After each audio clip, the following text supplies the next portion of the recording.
Shalom Permata, menjua-jua membantah Kerina. Pada saat ini, kita bersyukur kita boleh berjumpa kembali pada pendalaman Alkitab Permata. Minggu ini, kita kembali diingatkan tentang arti hidup sederhana atau mencukupkan diri dari apa yang ada dan mau berbagi, serta mempraktikkan hidup sederhana dan mensyukuri apa adanya. Tema kita pada minggu ini cukup dan berbagi. Mari teman-teman kami Permata, kita buka Alkitab kita yang diambil dari Lukas 3 ayat 10 sampai 14. Firman Tuhan berkata, orang banyak bertanya kepadanya, jika demikian, apakah yang harus kami perbuat? Jawabnya, barang siapa mempunyai 2 helai baju, hendaklah ia membaginya dengan yang tidak punya. Dan barang siapa mempunyai makanan, hendaklah ia berbuat juga demikian. Ada datang juga pemungut-pemungut cukai untuk dibaptis. Dan mereka bertanya kepadanya, Guru, apakah yang harus kami perbuat? Jawabnya, jangan menagih lebih banyak daripada yang telah ditentukan bagimu. Dan prajurit-prajurit bertanya juga kepadanya, dan kami, apakah yang harus kami perbuat? Jawab Yohanes kepada mereka, jangan merampas dan jangan memeras, dan cukupkanlah dirimu dengan gajimu. Salah satu bagian dari doa Bapa kami terkait dengan makanan dengan berkata, berikanlah kami pada hari ini makanan kami yang secukupnya, menurut Injil Matius 6 ayat 11. Dan berikanlah kami setiap hari makanan kami yang secukupnya, menurut Injil Lukas 11 ayat 3. Sebuah permohonan atas makanan dengan pembatasan yang jelas melalui kata cukup. Selain itu, hari ini dan setiap hari juga menegaskan pembatasan tersebut. Tampak mudah mengucapkannya, namun butuh keberanian untuk memahami dan berkata demikian. Enough is enough.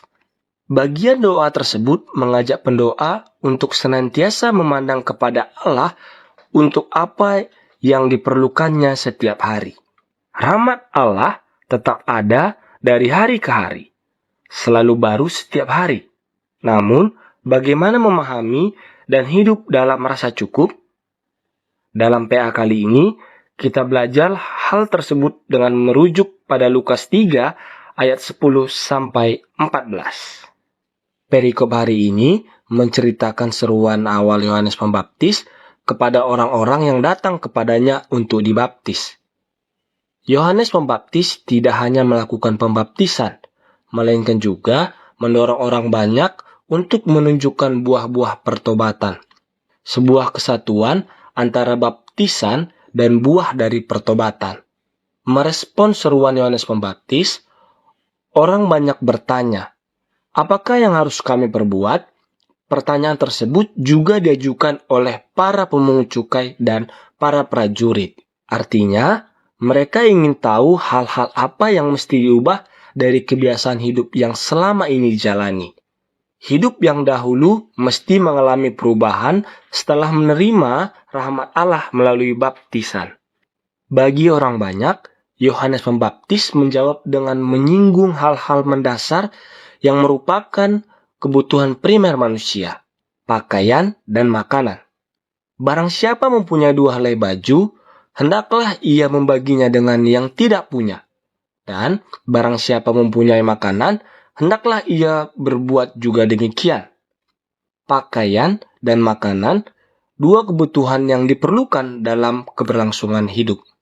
Dalam rangka keberlangsungan hidup tersebut, orang dapat menumpuk dan berorientasi pada diri sendiri untuk persediaan hari esok sehingga abai pada orang-orang di sekitarnya.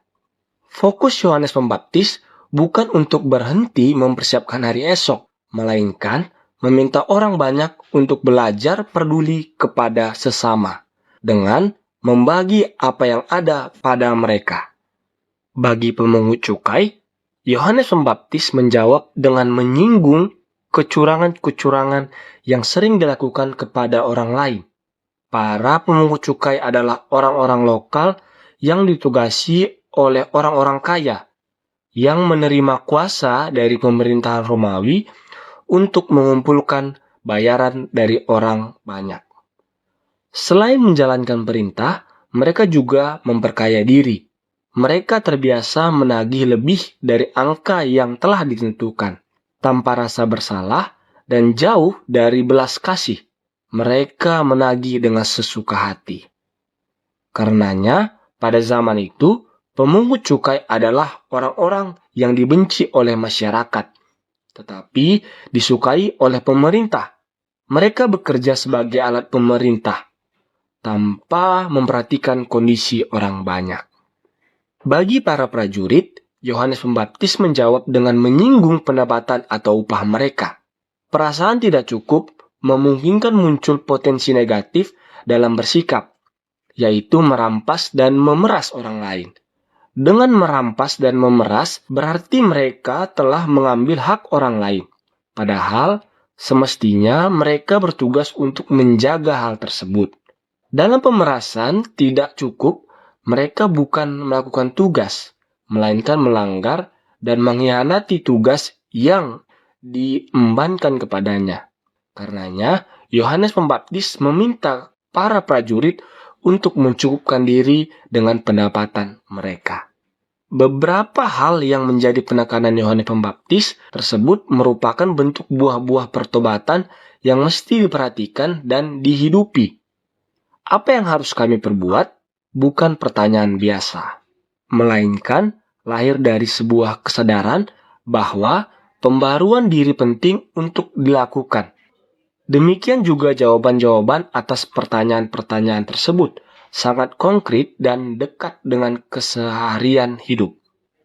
Artinya, buah pertobatan tampak dalam kehidupan sehari-hari. Pertobatan adalah kegiatan sehari-hari, bukan bersifat monumental atau pada waktu tertentu, melainkan berlangsung dari hari ke hari selama hidup. Metode ceramah atau mengundang tokoh untuk berbagi pendalaman dan aksi. Dengan begitu, cara hidup berkecukupan lebih real dan menginspirasi Permata GPKP. Selain mengadakan ceramah, tampaknya Permata GPKP dapat segera melakukan aksi melalui tema ini.